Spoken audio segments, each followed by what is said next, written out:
야고보서는 마치 행함으로 구원을 받는 것 같은 그런 표현이 있고, 또 로마서는 믿음으로 구원을 받는다라는 것을 말하고 있기 때문에 마치 두 성경이 서로 상충이 되고 또 결합이 안 되는 것 같은 느낌을 받는데 그것은 오해입니다.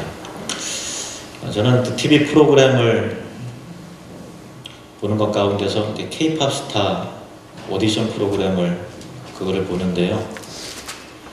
뭘 보더라도 저는 설교에 유익이 되는 것만 봅니다. 설교에 유익이 됩니다. 참가자들이 노래를 부르고 나면 여러 심사위원들의 심사평을 듣잖아요. 뭐 예를 들면 박진영 심사위원이 기성가수를 따라하지 말고 자기 목소리로 노래하라. 말하는 목소리하고 노래하는 목소리가 똑같아야 된다는 거예요. 그냥 말은 이렇게 하는데 갑자기 노래할 때 목소리가 이게 확 바뀌거나 기성가수를 따라한다거나 그러면 이제 점수가 깎이는 거죠. 설교도 마찬가지인 것 같아요. 말하는 목소리하고 설교하는 목소리, 기도하는 목소리가 똑같아야 되는데 말하는 목소리는 이건데 기도하시겠습니다. 갑자기 기도할 때 목소리가 싹 바뀐다든지 이제 걸쭉해진다든지 그러면 좀 아닌 것 같아요. 기도하는 평소 말하는 목소리하고 설교하는 목소리하고 같아야죠. 자기 목소리로 설교를 해야 되는 거고, 또 나이에 맞게 노래해라 뭐 그런 평가도 해요. 참 그 말이 그 말이 맞다. 설교도 나이에 맞는 그 설교, 같은 본문이라도 그 나이대에 맞는 옷을 입고서 설교를 해야 되는 거거든요.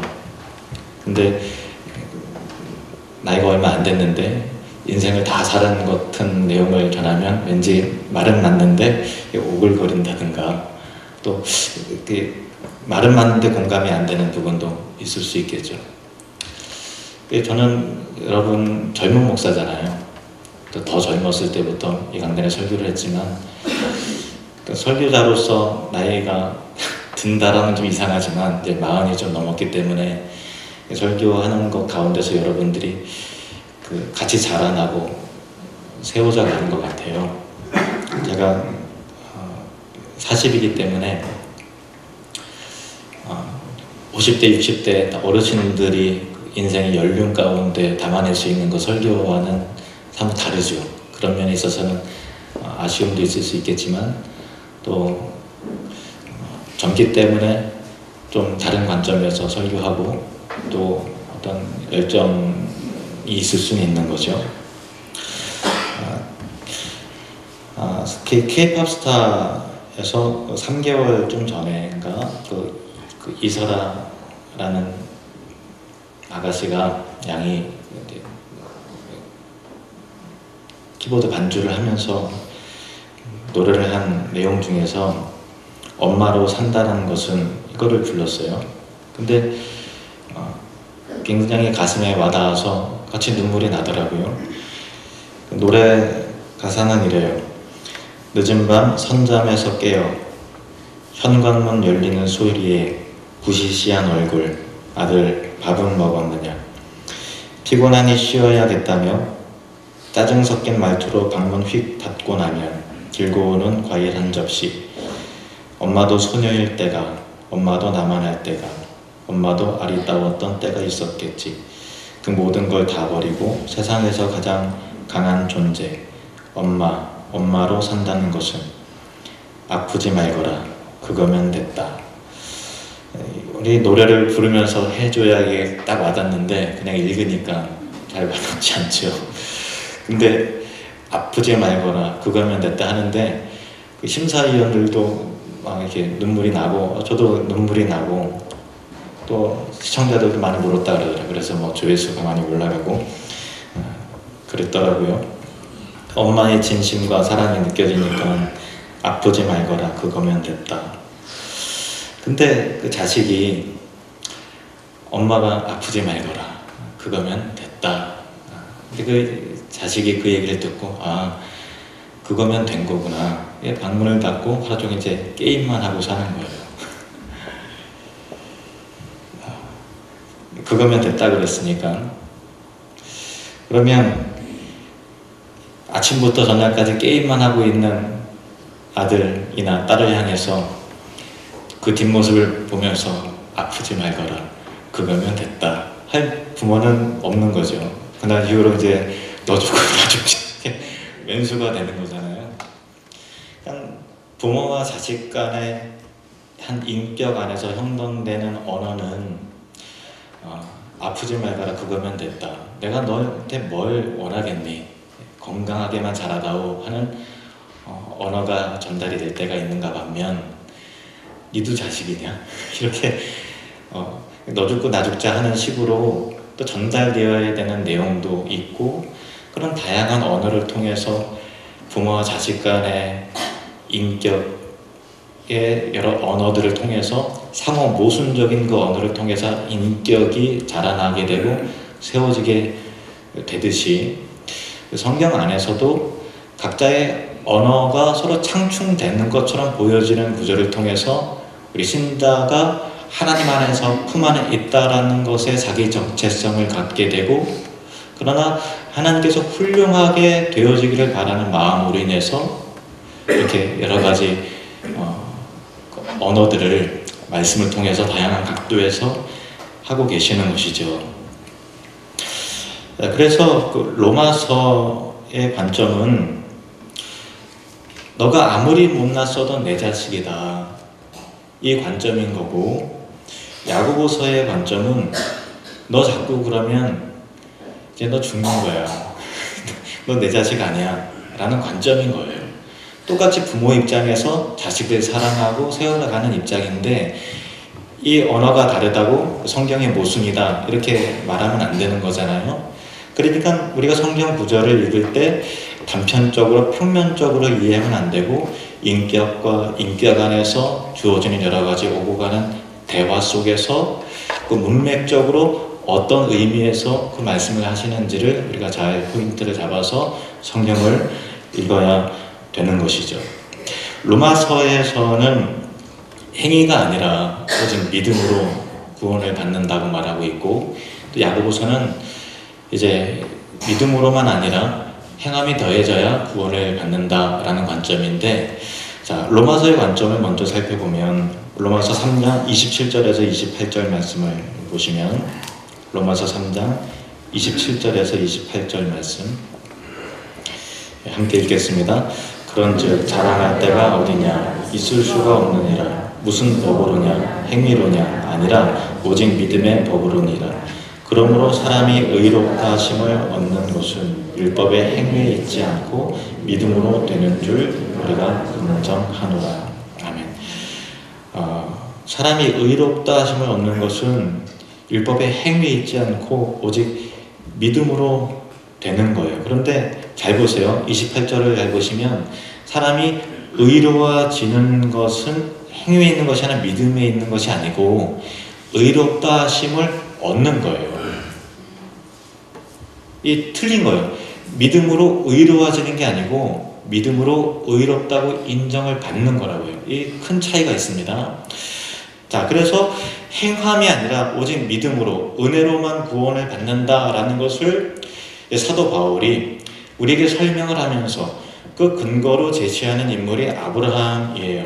야고보서도 아브라함이 제시되지만 관점이 다른 거죠. 아브라함을 제시하는 통해서 이것이 구약 때부터 처음에 믿음의 조상이라고 했던 아브라함 역시도 행함이 아니라 믿음으로 의롭다함을 얻은 것이다 라는 것을 증명해내기 위해서 아브라함을 이야기를 하는데, 로마서 4장 2절 3절 말씀 보십시오.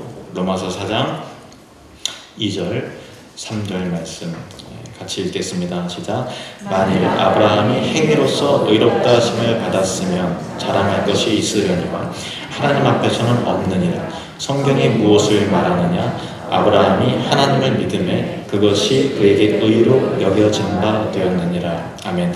행위로서는 아무도 하나님 앞에 의롭다 하심을 얻을 수 없는 거예요. 성경에 뭐라고 말하냐면, 이 성경은 창세기를 말하는 것인데, 아브라함이 하나님을 믿음에 그것이 그에게 의가 되었다고요? 아니에요. 의로 여겨졌다고요. 그러니까 아무리 하나님을 믿어도 우리는 의로운 존재가 아니에요. 오해하시면 안 돼요. 우리가 하나님을 믿는 것은 믿어도 여전히 죄인으로 남아있어요. 하나님을 믿어도 우리는 죄인이란 말이에요. 그런데 하나님을 믿는 그 믿음을 하나님께서 청면에서 의롭다고 여겨주신 하나님의 은혜와 의가 나타나서 우리는 여전히 죄인이지만 하나님께서 의롭다고 인정해 주시는 하나님의 은총으로 인해서 우리가 구원함을 받는 것입니다. 그러니까 믿음 역시도 사실은 자랑할 만한 내용이 아니고 행하면 더더욱더 그런 것이죠. 이 본문에 대해서 창세기 15장 5절 6절 말씀 보십시오. 창세기 15장 5절 6절 말씀 같이 읽겠습니다. 시작. 그를 이끌고 밖으로 나가 이르시되 하늘을 우러러 뭇별을 셀 수 있나 보라. 또 그에게 이르시되 내 자손이 이와 같으리라. 아브라함이 여호와를 믿으니 여호와께서 그를 그의 의로 여기시고. 그렇죠. 아브라함이 하나님을 믿으니 그것을 그의 의로 여겨주신 거죠. 정확해야 됩니다. 믿음이 그에게 의가 되었다고요? 아니요. 의로 여겨주신 거예요. 그러면 아브라함이 갖고 있었던 믿음의 내용은 하나님께서 나타나셨어요. 아, 하나님이라는 존재가 계시긴 하나보다 라고 하는 존재에 대한 인정이었을까요? 그것을 가지고 믿음이라고 말합니까? 아니요. 하나님께서 아브라함에게 나타나셔서 이끌고 하늘의 별들 한번 쳐다봐라. 너무 많아서 못 살겠어요. 내 자손이 이와 같을 것이다. 지금 자식이 한 명도 없어요. 나이는 이제 늙어서 아내 사라는 생리가 끊겼고 임신할 가능성 자체가 아예 없는 상황 속에서 아브라함이 믿었다는 얘기는 하나님은 전능하신 하나님이시고 우주의 창조자시고 또 그가 약속하신 것은 반드시 이루시는 하나님이시기 때문에 그 약속의 말씀을 그냥 믿는 거예요. 하나님의 말씀을 믿었다고요. 그의 인격을 믿었다고요. 그의 능력을 믿었다고요. 그가 만왕의 왕이시며 만주의 주이시였다라는 것을 믿었다라는 것입니다. 하나님의 주권을 믿은 거예요. 단지 하나님의 존재를 인정한 수준이 아니었다라는 것입니다. 로마서 4장 18절에서 22절 말씀이 이렇게 되어 있어요. 로마서 4장 18절에서 22절 말씀. 아브라함이 바랄 수 없는 중에 바라고 믿었으니 이는 내 후손이 이같으리라 하신 말씀대로 많은 민족의 조상이 되게 하려 하심이라. 그가 100세 하나 되어 자기 몸이 죽은 것 같고 사라의 태가 죽은 것 같음을 알고도 믿음이 약하여지지 아니하고 믿음이 없어 하나님의 약속을 의심하지 않고 믿음으로 견고하여져서 하나님께 영광을 돌리며 약속하신 그것을 또한 능히 이루실 줄을 확신하였으니.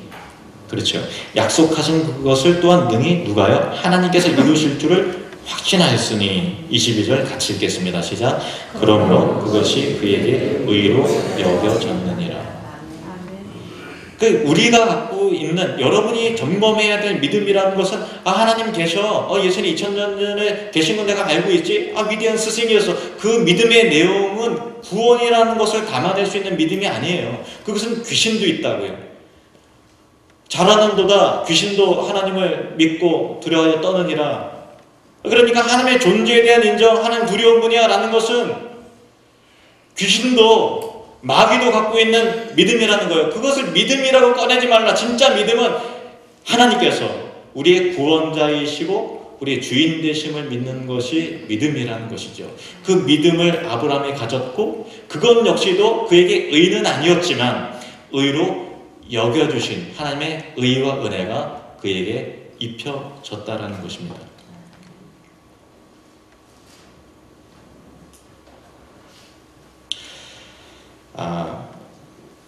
그래서 그 믿음 안에서 아브라함은 그 하나님께서 나의 인생의 주인이 되어 주시고 나의 구원자가 되시는 그 믿음이 자라나게 되는 것이죠. 처음부터 큰 믿음이 있었던 건 아니에요. 작은 믿음의 수준으로부터 자라나게 되는 거죠. 그 자라남의 증명이 바로 이것입니다. 창세기 22장 1절에서 3절 말씀 보시면, 야고보서가 또 증명하고자 하는 내용입니다. 창세기 22장 1절에서 3절 말씀. 그 일 후에 하나님이 아브라함을 시험하시려고 그를 부르시되 아브라함아 하시니 그가 이르되 내가 여기 있나이다. 여호와께서 이르시되 내 아들 내 사랑하는 독자 이삭을 데리고 모리아 땅으로 가서 내가 내게 일러준 한 산 거기서 그를 번제로 드리라. 아브라함이 아침에 일찍이 일어나 나귀의 안장을 지우고 두 종과 그의 아들 이삭을 데리고 번제에 쓸 나무를 쪼개 가지고 떠나 하나님이 자기에게 일러주신 곳으로 가더니. 그러니까 아브라함이 갖고 있었던 믿음은 하나님이 주인 되심을 인정하고 고백하는 신앙인 것이잖아요. 그래서 하나님께서 주신 그 아들 이삭을 내게 달라. 아브라함에게 입장에 있어서는 모든 소유였고 모든 재산이었고 생명이었고 자기 존재 그 자체였습니다. 그런데 하나님이 주인이시라는 걸 아니까 자식 이삭 100세에 낳은 아들마저도 내가 그 아들을 향해서 주인 노릇할 수 없다라는 것을 아브라함은 아는 거예요. 감정적으로는 어렵겠지만 그 믿음으로는 아브라함에게서는 답이 이미 결정이 나 있는 거죠. 감정적으로는 힘들지만 정답은 알고 있는 건데 아브라함이 고민하지 않고 그 이튿날 이삭을 데리고 또 번제할 나무를 가지고 모리아산으로 갑니다. 그리고 그를 번제로 하나님께 드리는 그 과정, 이 창세기 22장에 나와 있는 것입니다. 아브라함이 갖고 있었던 믿음, 그리고 또 그 수준만큼 우리가 자라나야 되는 그 믿음의 수준은 단지 하나님의 존재를 인정하는 것이 아니라 하나님께서 우리의 구원자이시고 주인 되심을 인정하는 그 수준으로 자라나는 거잖아요. 그리고 그 자라남은 반드시 삶의 영역에서 드러나고 증명될 수밖에 없는 것이죠. 그 증명되는 믿음을 하나님께서 확인하시려고 아브라함을 시험하사 했다는 거예요. 그 믿음의 내용의 수준을 행동으로 증명되는 것을 통해서 아브라함이 얼마만큼 그 믿음의 수준이 자라났는가를 가늠해 보시는 거죠. 그냥 믿음은 안에 있는 것이지만 결국은 나올 수밖에 없는 것이고 순종과 행동을 통해서 입증될 수밖에 없는 것이죠. 사도행전 2장 36절 말씀을 보시면요, 그 믿음의 중요한 두 내용이 나옵니다. 사도행전 2장 36절 같이 읽겠습니다. 시작. 그런즉 이스라엘 온 집은 확실히 알지니 너희가 십자가에 못 박은 이 예수를 하나님이 주와 그리스도가 되게 하셨느니라 하니라. 우리 예수님을 믿잖아요. 우리 같이 한번 고백해볼까요? 예수님 믿으십니까? 아멘. 그 믿는다라는 내용은 무엇이냐? 주와 그리스도. 한번 따라해볼까요? 예수님이 나의 구원자이십니다. 예수님이 나의 주인이십니다. 주인이시란 얘기는 모든 소유권과 결정권이 주님 앞에 있다라는 거죠. 그래서 뭐 물질이라든가 시간이라든가 건강이라든가 내 생명마저도 내 임의대로 하는 게 아니라 하나님의 뜻 가운데서 행해야 될 책임과 의무와 또 그런 것들을 우리 신자들은 다 가지고 있다고요. 그래서 아브라함이 이삭을 모리아산에서 하나님께 제물로 드린 것은 어떤 믿음인가 하면은 하나님이 나의 주인이시고 구원자이시라는 것을 둘 다 믿는 믿음이 아브라함에게 있었던 거예요. 이 두 믿음이 다 있었는데 성경에 이게 나와 있어요. 히브리서 11장 17절에서 19절 말씀을 보실까요? 히브리서 11장 17절에서 19절. 아브라함은 시험을 받을 때 믿음으로 이삭을 드렸으니, 그 믿음의 내용을 한번 보시겠습니다. 그는 약속들을 받은 자로 돼 그 외아들을 드렸느니라. 그에게 이미 말씀하시기를 내 자손이라 칭할 자는 이삭으로 말미암으리라 하셨으니, 19절 같이요. 시작. 그가 하나님이 능히 이삭을 죽은 자 가운데서 다시 살리실 줄로 생각한지라. 비유컨대 그를 죽은 자 가운데서 도로 받은 것이니라. 아멘.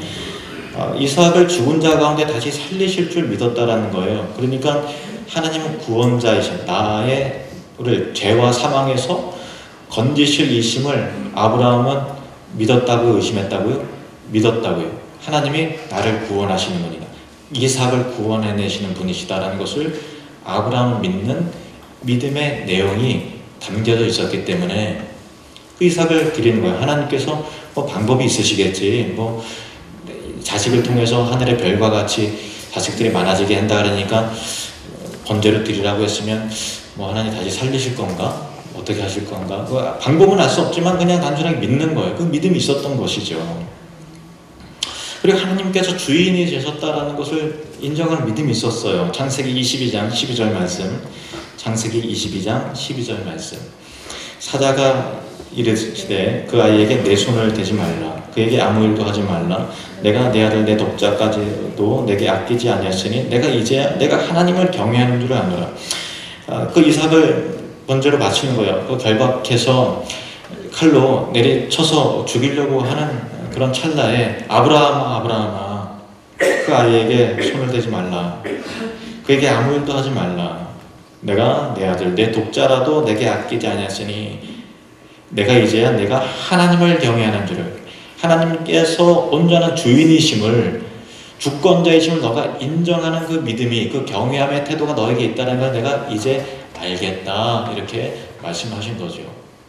주위를 둘러보니까 순양이 숲을 사이에 이렇게 끼워져 있어요. 그래서 그 순양을 데려다가 대신 이삭을 대신해서 번제해서 하나님께 드리죠. 누구를 말하는 것입니까? 장차 오실 예수 그리스도, 우리를 부활하고 우리를 구원하시기 위해서 이삭을 다시 살리신, 우리를 다시 살리신 예수 그리스도의 죽으심, 대속사역 예수 그리스도를 의미하는 것이죠. 결국 믿음이라고 하는 것은 예수님이, 하나님이 나를 죄와 사망에서 구원하시는 구원자이시며 내 삶과 생명과 소유의 주인이심을 믿는 신앙이기 때문에, 그 믿음이 있다는 것은 결국은 삶의 다양한 모습을 통해서 증명되고 입증되고 드러날 수밖에 없는 것이에요. 율법의 수준만큼, 하나님께 기대하고 원하시는 수준만큼 우리가 살아낼 수는 없겠지만 그가 원하시는 방향으로 나를 몰아서 갈 수밖에 없는 거예요. 왜냐하면 하나님이 나의 구원자이시고 내 인생의 주인이시기 때문에, 결정권자이기 때문에 그 수준에 우리가 도달되지 못한다 할지라도 방향 전환과 그분의 뜻에 순종하는 삶을 살아내려고 하는 노력이 믿음 있는 신자라면 다 있게 되는 것이고, 그 믿음의 노력으로 말미암아, 그리스도의 은총으로 말미암아 변화된 삶의 열매들이 나타나게 되는 것이죠. 그런 은혜가 저와 여러분의 있기를 축원합니다. 아프지 말거라, 그거면 됐다 라고 하는 그 노래 가사의 내용처럼, 그걸 통해서 하나님께서 우리 존재를 이미 받으시고 사랑하셨다는 것을 알고 있지만, 우리가 꼭 어리석어서 그거면 됐다, 분명히 그거면 됐다고 말씀하셨지, 그러니까 이제는 맨날 게임만 하면서 타짜 노릇하면서 살아야 되겠다, 이렇게 하면 안 되는 거잖아요. 근데 실제로 믿음이 있다고 하는 사람들 가운데 나 믿음이 있으니까 천국 가겠네 하면서 내 믿음의 내용을 진지하게 고민하고 들여다보지 않고, 그냥 예수님을 믿는다고 하지만 언어와 행실이는 믿지 않는 자 같이 그 사랑의 내용도 진지한 반성도 고민도 없이 살아가는 신자들에게 너가 가지고 있는 믿음이 진정한 믿음인지 아닌지 한번 점검해 봐야 된다. 그 신앙과 믿음의 또 행실의 열매 가지고 과연 구원받을 수 있겠는지 다시 한번 고민해 봐라 라고 하는 충격적인 이야기를 우리에게 던지고 있는 것이 바로 우리가 읽은 본문 야고보서인 것입니다. 야고보서 2장 20절로 24절 말씀, 우리가 처음 읽은 본문을 다시 한번 우리가 읽을 때 우리 스스로에게 하나님께서 하시는 말씀으로 받으면서 다시 한번 우리 읽겠습니다. 시작. 허탄한 사람은 행함이 없는 믿음이 헛것인 줄을 알고자 하느냐. 우리 조상 아브라함이 그 아들 이삭을 제단에 바칠 때 행함으로 의롭다 하심을 받은 것이 아니냐. 내가 보거니와 믿음이 그의 행함과 함께 일하고 행함으로 믿음이 온전하게 되었느니라. 이에 성경의 이른바 아브라함이 하나님을 믿으니 이것을 의로 여기셨다는 말씀이 이루어졌고 그는 하나님의 벗이라 칭함을 받았느니 이로 보건대 사람이 행함으로 의롭다 하심을 받고 믿음으로만은 아니니라. 이로 보건대 사람이 행함으로 의롭다 하심을 받고 믿음으로만은 아니니라. 우리가 피상적으로 나 믿고 있는데 하나님 나 인정하지 하는 그 정도의 믿음으로는 아니라는 거예요. 다시 한번 진짜 믿음이 나한테 있는지 점검해 보길 바랍니다. 오늘 이 말씀을 통해서 여러분이 뭔가 명확해지면 안 돼요. 헷갈려야 돼요. 내 믿음 진짜가 맞나? 다시 한번 점검해 보고 내가 구원의 감격과 소망하는 것이 맞는데 과연 진정성이 있는 것인가? 라는 것을 의심함으로 말미암아 깊어지기를 바랍니다. 그런 고민과 고뇌와 실패와 아픔과 불확실성과 그러나 믿음과 확신과 기쁨과 충만함의 여러 가지 구원의 내용을 통해서 여러분들은 자라나게 되는 것이고 세워져 간다는 것을 잊지 마시고 스스로의 행실과 구원의 내용을 다시 한번 재점검하고 의심함으로 말미암아 신앙의 진정성을 회복하시는 저와 여러분이 되시기를 주님의 이름으로 축원합니다. 이 시간 통성으로 기도하길 원합니다. 하나님, 내 믿음 진짜 믿음 맞는지 한번 점검해 보기를 원합니다. 정말 행함이 있는 그런 믿음이길 원합니다. 주여 나를 도와주시옵소서. 우리 다 같이 통성으로 기도하시겠습니다. 아버지 하나님, 우리의 미련함과 우리 어리석음을